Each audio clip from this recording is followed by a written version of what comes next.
First and foremost, what we can do is do dua. As students of Deen and students of Islam, first and foremost we have to make is dua. Don't underestimate your dua. Don't think, what will my dua do? No, dua works wonders. The dua is a weapon of a believer.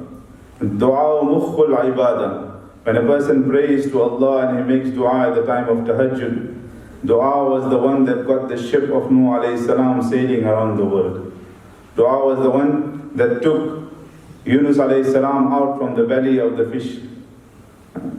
Dua was the one that gave victory to the Prophet sallallahu alaihi wasallam on the occasion of Badr. So we need to make dua as much as possible after every salah at the time of tahajjud.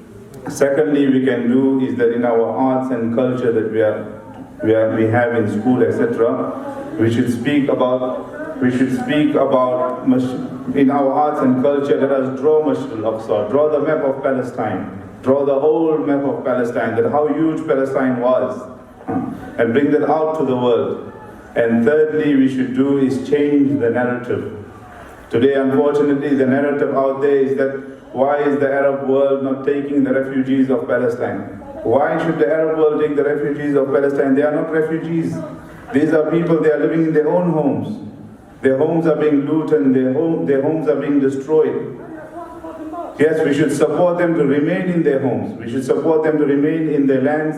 And they are doing us a great favor as the Muslim Ummah to remain in the lands where Allah subhanahu wa ta'ala has blessed. It is our duty to protect Masjid Al Aqsa. It is our duty to change the narrative out there and to speak in favor of Palestine.